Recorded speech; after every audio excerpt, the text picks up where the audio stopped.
travel demand is rebounding, but competition among destinations is intensifying. Within this environment, Malaysia is advancing Visit Malaysia 2026 as a strategic lever for tourism growth. How industry trends, market positioning and execution strategies are converging around the campaign, and what will determine Malaysia's ability to translate momentum into sustainable, high-value tourism outcomes. I'm Zahir Kelvin Ong Abdullah, and this is Money Matters.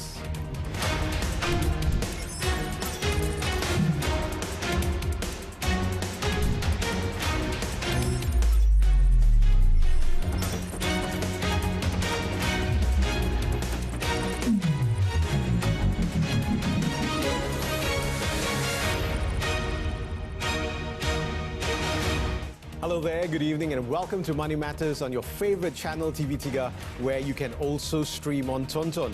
Joining us today in the studio is tourism industry leader Datuk Tan Kok Liang. Datuk Tan, welcome to Money Matters. Thank you. Thank you for inviting me. Thank you, Kevin. Our pleasure. Can I start off by asking you about the Visit Malaysia Year 2026 global positioning? As Malaysia celebrates Visit Malaysia Year 2026, with projected international arrivals expected to rise by 10 to 15%. How is the country positioned globally, and what should the industry prioritize? I think Malaysia, currently we are positioned as a balanced destination, which means that we are safe, affordable, culturally rich and easy to travel.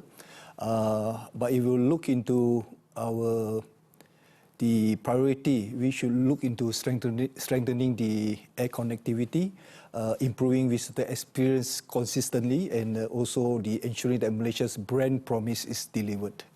That should be the priority that we are looking at. Yeah. So do you think all these things that you said is being worked on by the government? I believe that all these matters to prepare or visit Malaysia, it doesn't come overnight. There should be a preparation probably about 12 to 24 months ahead, in terms of training, global positioning, advertising, marketing and branding.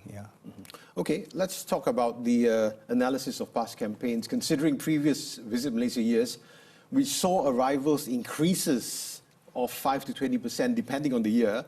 How has Malaysia evolved as a destination, and what would make 2026 Visit Malaysia year different? In the past, we have Visit Malaysia 1990, 1994, 2007 and 2014, and those campaigns are come and see.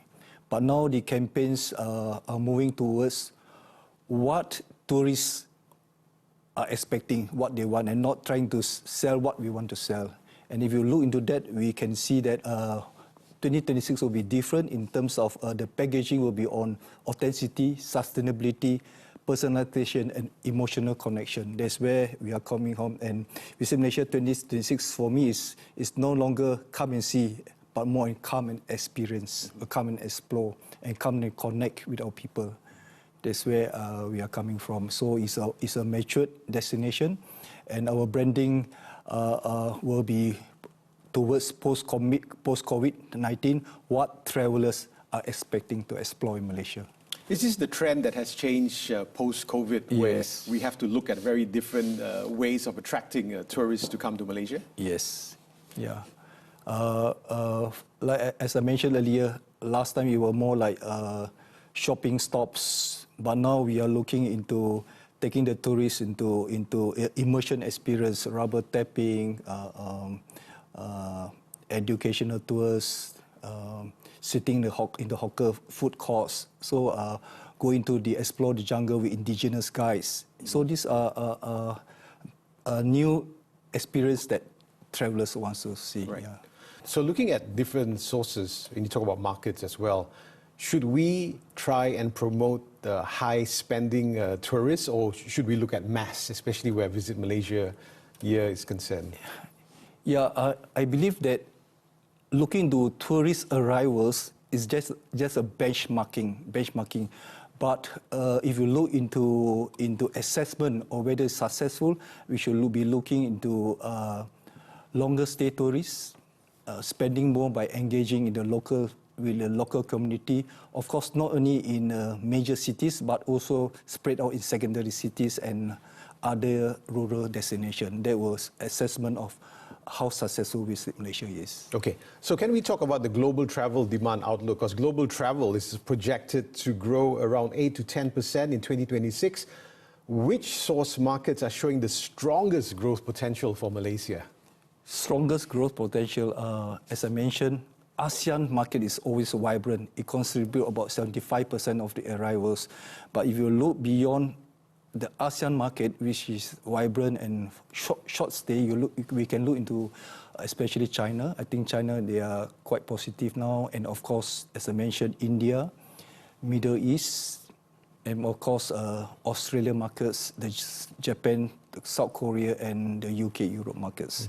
If you look at the very long haul, the US and the South American markets, I mean, we can tap the market, but the arrivals probably could be quality and longer stay, but I don't think the numbers will be that much. Datuk Tan, hold that thought. When we come back, we'll talk about ASEAN destinations as well. Stay with us on Money Matters. We're talking to Datuk Tan Kok Liang, tourism industry leader. Stay with us.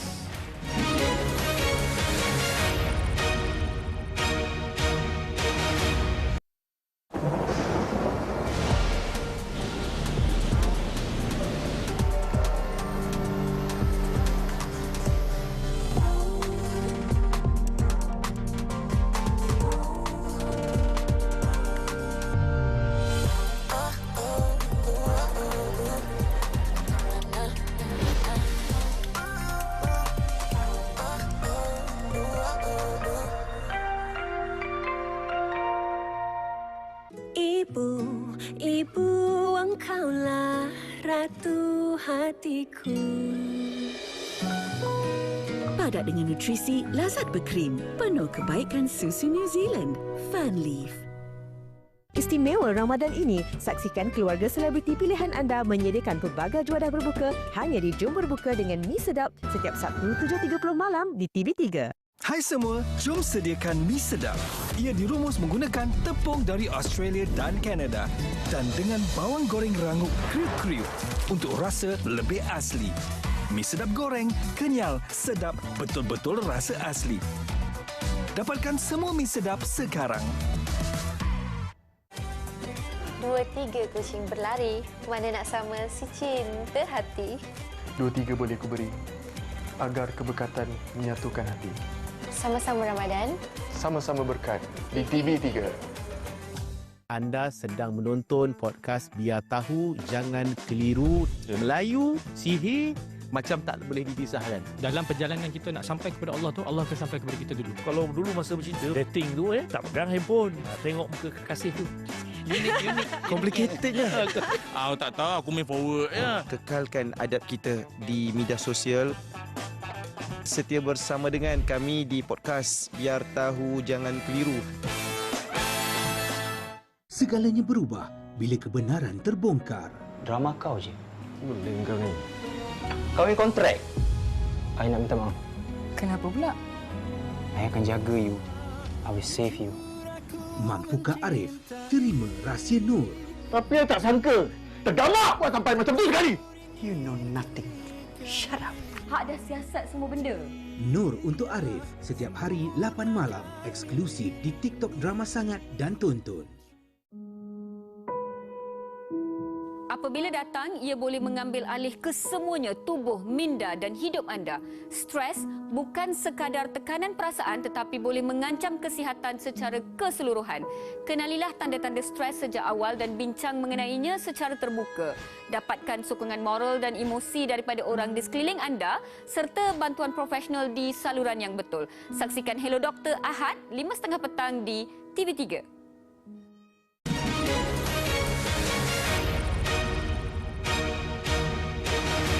You're watching Money Matters. We have with us here in the studio tourism industry leader Datuk Tan Kok Liang. Now, Datuk, let's talk about Malaysia's competitive advantage, okay? Compared with other leading Asian destinations attracting 20 or 30 million visitors annually, what factors give Malaysia a sustainable competitive advantage? I believe for Malaysia to maintain its competitive advantage, we will be looking to our depth and diversity.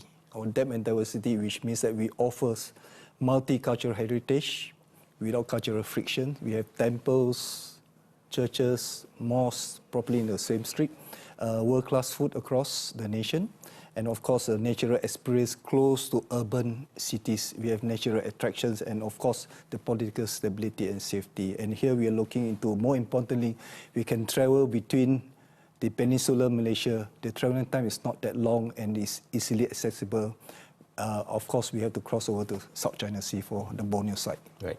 There's been reports that where Malaysia is concerned, compared to our ASEAN neighbours, we have one of the cheapest rates where hotels are concerned, because most of the hotels, the rates are published in ringgit, not so much like in US dollars as some of our ASEAN neighbours. Is this an advantage as well?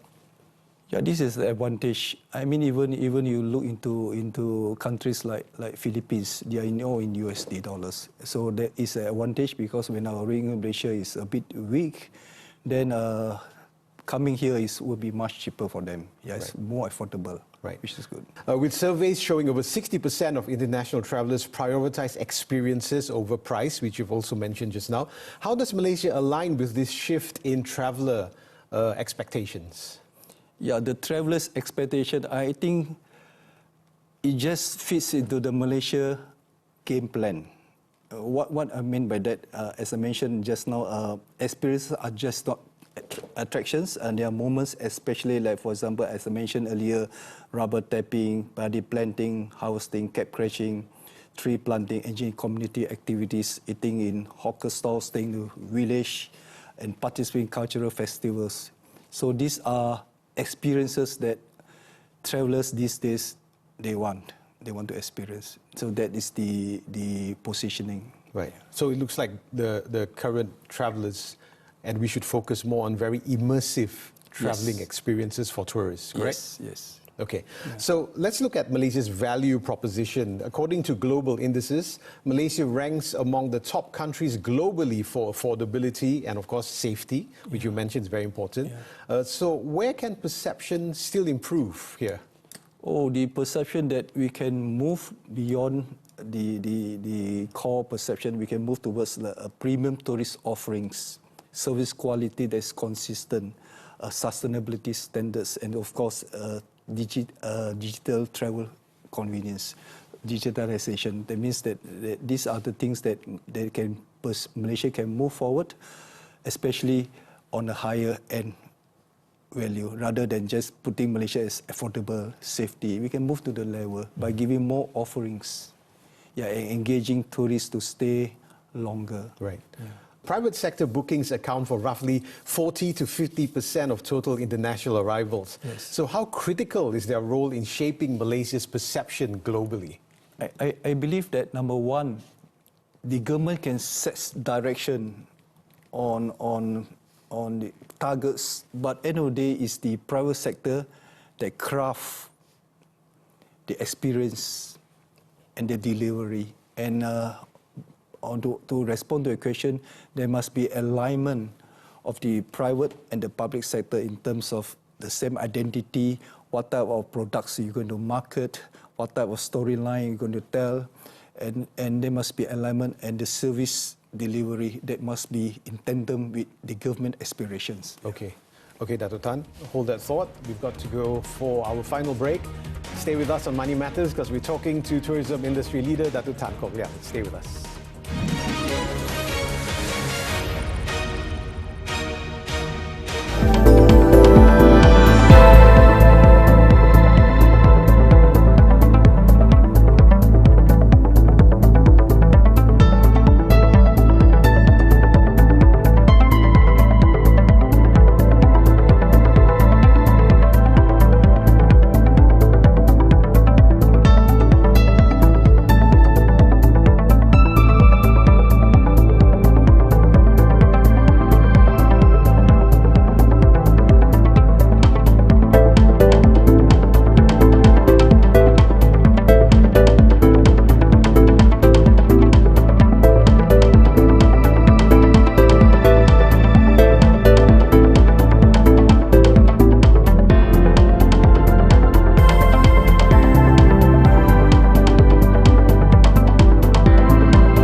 to Money Matters. Now, Datuk Tan, can I ask you about balancing market quality and volume? Because average tourist spend in Asia is $1,200 per capita. How does Malaysia position itself to attract higher spending visitors rather than just volume? Yeah, there are quite a number of strategies. If you want higher yield, look into the source markets. Probably some source markets when they stay longer, especially probably from UK and Europe or Australia, they stay long periods. And language, if you take tourists from Russia or some countries that they are not so fluent in English, then you engage more with the product owners that you can actually increase the yield. Also, number one is longer stays, special interest tourism packages like wellness, properly diving, golfing, bird watching. These are very high yield. It's been one or two, I've handled personally, one or two tourists, you can go out to Malaysian $20,000-$30,000 just for a 10-day stay, bird watching. Probably for tourists, these are high yield guests. Of course, premium and niche experiences where you engage with the local and you cannot compare prices. So they are niche. I'm not saying that we are going to cut through them, but we're going to give good experiences and good quality, special attention to them. These will increase the revenue to be earned. Right. Okay, let's talk about strengthening long-term fundamentals. Beyond arrivals and spend, which strategic fundamentals in terms of infrastructure, workforce capability or digitization must Malaysia strengthen to remain competitive? Yeah, to respond to your question, I believe that tourism is a total experience. So if you ask me which one should I prioritize, I think we should prioritize all together.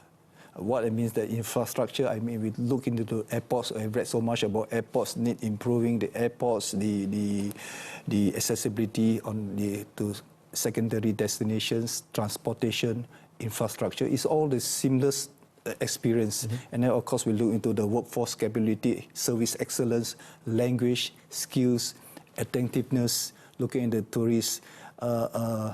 So attentive that you pick up an eye for details, for matters that to make the tourists have a good experience. And of course, the last one is, you mentioned the digitalization. Of course, we need to have smart tourism platforms, integrate data, seamless payments and bookings methods. So to me, they all have to be connected. If we have a poor infrastructure, you have a good experience, and it must be a total experience. Yeah. Right.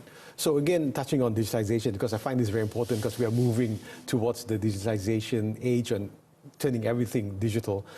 Again, the experiences that you've mentioned just now, where you said yourself you had problems when you were in this rural area, getting this done will obviously mean a capital outlay by the government or the state government, so to speak. So is this something that needs to be strongly looked into?